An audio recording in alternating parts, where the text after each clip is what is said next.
जी, आप सभी का बहुत बहुत स्वागत है मोहित शर्मा के एग्रीकल्चर के ऑनलाइन यूट्यूब चैनल पर। तो अपन का जो टॉपिक चल रहा था एग्रीकल्चर में हिस्ट्री ऑफ एग्रीकल्चर भारतीय कृषि का इतिहास, उसके दो पार्ट दो क्लास हो चुकी हैं। अब अपन का जो पार्ट थर्ड है, इसके बारे में आज अपन बात करेंगे। इसी के बारे में अपन आज बात करेंगे, पार्ट थर्ड क्या है। इसमें भी स्पेशली मैं आपको बता दूं, हिस्ट्री ऑफ एग्रीकल्चर में आईआरआई के बारे में बात करेंगे। आईआरआई की हिस्ट्री जानेंगे कि आरआई क्या है, आईएआरआई क्या है, इसकी स्थापना कब हुई, कैसे बनी, इसके बारे में संपूर्ण जानकारी आज की क्लास में जानेंगे। पार्ट थर्ड क्लास में इसके बारे में अपन जानकारी प्राप्त करेंगे।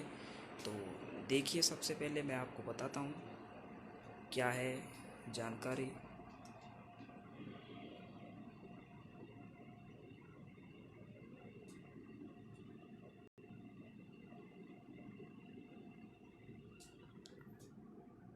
आप देख रहे हो जैसा कि history of agriculture, Indian agriculture. तो सबसे पहले अपन बात करें आईआरआई। आईआरआई का मतलब क्या होता है? तो आईआरआई का मतलब होता है इंडियन एग्रीकल्चर रिसर्च इंस्टीट्यूट, यानी कि भारतीय कृषि अनुसंधान संस्थान, जो कि वर्तमान में कहाँ पर है? नई दिल्ली में स्थापित है।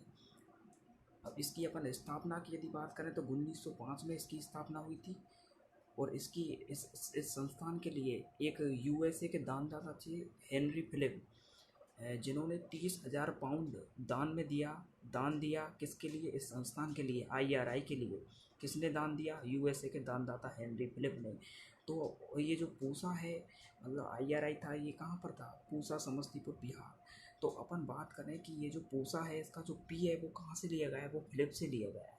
कहाँ से लिया गया है? फिलिप से लिया गया है। बात करें अपन कि आईआरआई के जो प्रथम डायरेक्टर है, सबसे पहले आईआरआई के जो डायरेक्टर थे वो कौन थे? प्रथम डायरेक्टर या प्रथम निदेशक की बात करूँ तो डॉक्टर विश्वनाथन थे। वर्तमान डायरेक्टर की बात करूँ तो डॉक्टर ए के सिंह आईआरआई के वर्तमान डायरेक्टर हैं, प्रेजेंट डायरेक्टर।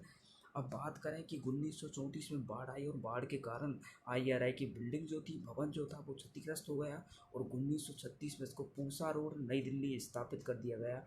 कब? 1936 में। तो वेरी वेरी इंपॉर्टेंट, 1934 में बाढ़ आई, बाढ़ के कारण भवन क्षतिग्रस्त हो गया। इसके कारण इसको 1936 में, फिर इसके बाद में इसको 1936 में पूसा रोड, नई दिल्ली स्थापित कर दिया गया। वर्तमान की बात करूँ तो वर्तमान में ये नई दिल्ली में ही स्थापित है। अब अपन बात करते हैं कि ये जो आईआरआई है, ये संस्थान है, इसके द्वारा कौन कौन से कोर्स करवाए जाते हैं या कौन कौन से कोर्स संचालित हैं। तो आईआरआई में जो कोर्स होते हैं वो पीजी एमएससी के लिए कोर्स कराए जाते हैं, जो कि पोस्ट ग्रेजुएट के लिए कोर्स कराए जाते हैं। अब इस पीजी में यदि अपन स्पेशली बात करें तो पीजी और डॉक्टरेट के लिए आईआरआई बेस्ट है। स्पेशली पीजी और डॉक्टरेट के लिए, पीएचडी के लिए आईआरआई बेस्ट है। इनमें किस किस तरीके से एडमिशन होता है? तो पीजी के लिए बात करूँ तो जेआरएफ की जो एग्ज़ाम होती है, जेआरएफ की जो एग्ज़ाम होती है, उस जेआरएफ की एग्ज़ाम के द्वारा यहाँ एडमिशन होता है आईआरआई में। और एसआरएफ की बात करूँ, यानी कि सीनियर रिसर्च फेलो और जूनियर रिसर्च फेलो, जेआरएफ।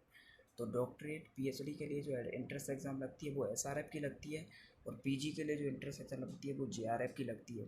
तो ये इसके अंतर्गत कोर्स करवाए जाते हैं, पीजी और पीएचडी के कोर्स। बहुत ही शानदार अनुसंधान संस्थान है। तो उम्मीद करता हूँ आपको आज की जो क्लास है समझ में आई होगी। ये जो लाइव क्लास आज मैंने ली है बहुत ही महत्वपूर्ण है। ये जो क्लास है, इसमें से अपनी जो क्वेश्चन है, हर एग्ज़ाम में, हर एग्रीकल्चर कॉम्पिटिटिव एग्ज़ाम में क्वेश्चन आते हैं। चाहे भले वो एग्रीकल्चर से संबंधित कोई भी कॉम्पिटिटिव एग्ज़ाम हो, चाहे भले वो आईसीआर हो, बीएचयू हो, जेईटी हो, सब में क्वेश्चन आते हैं। हिस्ट्री ऑफ एग्रीकल्चर से अलग से टॉपिक है सिलेबस में। तो ये आज क्लास थी, फिर मिलेंगे अपन नेक्स्ट क्लास के साथ। तब तक के लिए आप सभी को धन्यवाद। आपने वीडियो देखा, क्लास ली, इसके लिए आपका बहुत बहुत थैंक यू वेरी मच।